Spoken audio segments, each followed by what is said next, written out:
大家好，欢迎来到丽丽厨房，我是丽丽。春天要多吃菠菜，今天分享个菠菜非常好吃的做法，加一碗花生米，不用蒸，不油炸，比馒头好吃，做法比包子简单。一起来看看我是怎么做的吧。首先我们准备小把菠菜和100克花生米，我们先把花生米放一旁备用，接着来处理菠菜，把菠菜叶子一片一片的掰下来。其实呢，菠菜根的营养也是非常丰富，但是菠菜根有很多的泥沙，很难清洗干净，所以我们就把它扔了。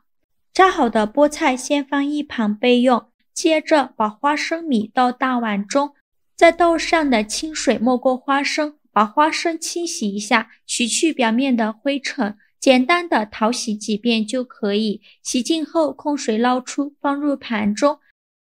起锅烧热，不用放油，把花生放入锅中。刚开始的时候开大火翻炒，把花生的水分炒干。花生的水分炒干以后，转中小火慢慢翻炒。炒的过程中要不停地翻动，防止炒糊了。翻炒至花生微微变色，并且能听到噼里啪啦的声音，说明就已经炒熟了。再把它盛出来，放入盘中，先放一旁备用。锅中水提前烧开，往里边加2勺食盐，再加2勺食用油，用铲子搅拌一下，搅拌至食盐化开，搅匀后再把菠菜放入锅中，用筷子搅拌均匀，给菠菜焯一下水，这样可以去除菠菜的草酸。烧开后再煮1分钟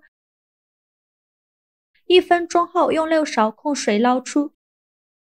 迅速放凉水中过凉，这样菠菜的颜色会更加翠绿。放凉后再把菠菜控水捞出，用力挤干菠菜的水分，尽量多挤一会儿，挤得越干越好。挤干水分后直接放在案板上，再把菠菜切碎，尽量切得碎一些。切好后再用刀剁一剁，给它多剁一会儿，剁得越碎越好。最后剁成这样的颗粒感就可以，再把它放大碗中，先放一旁备用。现在我们的花生已放凉了，再把花生皮去掉，用手像我这样一搓，花生皮就掉了，非常的简单方便。去皮后再准备一个漏勺，把花生倒漏勺中，把花生皮过滤出去，用漏勺像这样筛一下，花生皮就过滤出去了。过滤好的花生米再到绞肉机中，盖上盖子，给它搅打成花生碎，尽量多搅一会儿，搅得越碎越好。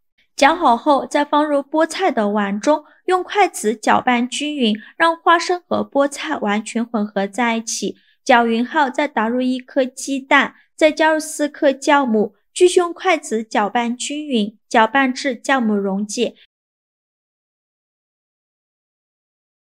搅匀后再加入350克普通面粉，继续用筷子搅拌均匀。在搅拌的过程中，如果觉得太干，可以再用清水来和面，如果觉得太稀呢，就再加入面粉，最后搅拌成这种大面絮状，再下手揉成光滑的面团。这个面团呢，尽量多揉一会儿，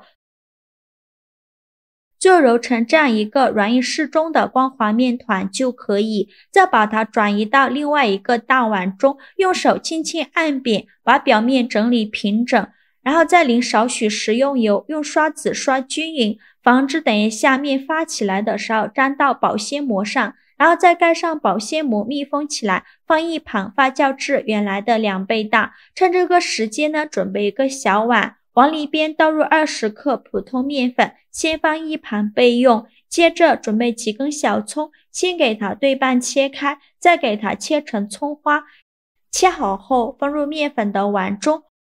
往里边加2勺食盐，再加适量的五香粉，然后淋入热油，激发出香味。哇，好香啊！大约淋入50克左右的热油，然后用勺子搅拌均匀，顺着一个方向搅拌，给它调成一个细一点的油酥，像这样就可以了。先放一旁备用。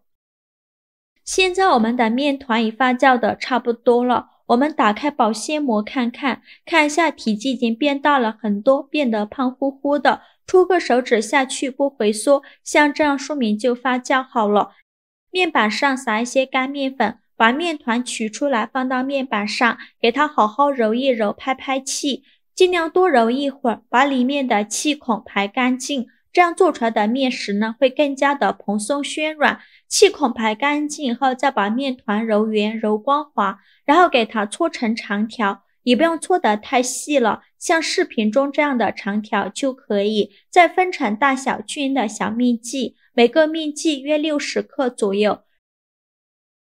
全部切好之后，取一个面剂放在案板上，给它好好揉一揉，由外向内揉，把表面揉光滑。表面揉光滑后，再把底部收严实，然后翻个面整理一下，最后整理成这样一个圆溜溜的小面团就可以，先放一旁备用。剩下的面剂子用同样的方法给它揉成这样的面团，依次放在案板上。全部做好后，取最开始揉好的面团，剩下的盖上保鲜膜，防止风干了。把面团放在案板上，用手轻轻按扁，再取出擀面杖，给它擀薄擀大，给它擀成一个薄一点的圆形大面片，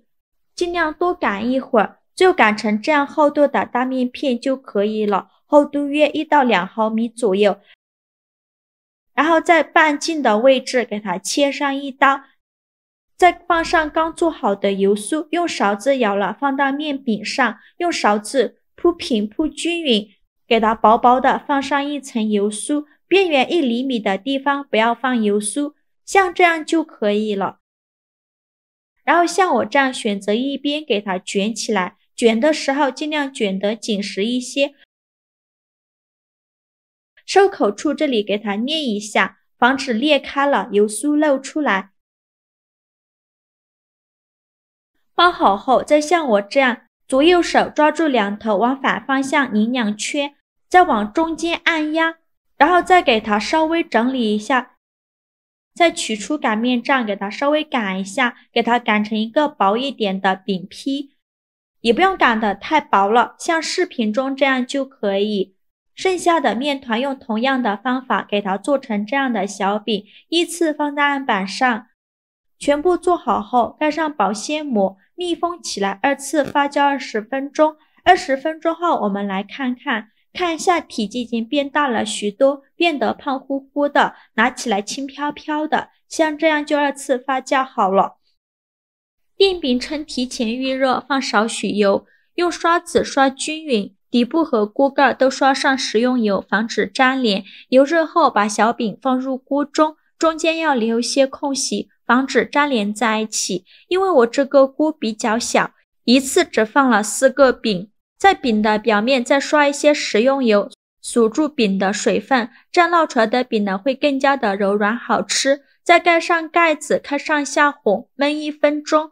把饼焖至定型。1分钟后打开盖子，用铲子翻一下面，每一个小饼都翻面，全部翻好面以后再盖上盖子焖1分钟，把另外一面也焖至金黄。1分钟后再打开盖子，再给它翻一下面，每一个小饼都翻面。像这样把饼烙至2面金黄的时候，再淋少许清水，没过饼的1/3处，这样烙出来的饼呢才会更熟。然后再盖上盖子焖2分钟，把汤汁收干。听到锅中发出滋滋滋的声音，说明汤汁已经收干了。然后再打开盖子，再给小饼翻面，每一个小饼都翻面，直到把饼2面烙至金黄，饼微微鼓起，用铲子按压能迅速回弹，说明就已经烙熟了。我这个饼呢一共烙了8分钟，再把它盛出来放入盘中，就可以美美的享用了。像这样非常好吃的菠菜花生馅饼就做好了，看一下表皮金黄酥脆，看着就很有食欲。这样做的菠菜饼吃起来外酥里软，加了花生，吃起来有花生的颗粒感。取一个掰开看一下外皮酥得掉渣，里面非常的松软，而且层次丰富又多层。一口咬下去，有菠菜香、花生香、葱花香，几种味道夹杂在一起，真的是太好吃了，而且放凉了也不会变硬，吃着比馒头好吃，做法比包子简单。喜欢的朋友就赶快收藏起来试试吧。好了，今天视频就分享到这里了，这个视频麻烦您帮忙点个免费的小红心，下次不会做还能找到我。非常感谢大家的支持，我们下个视频见，拜拜。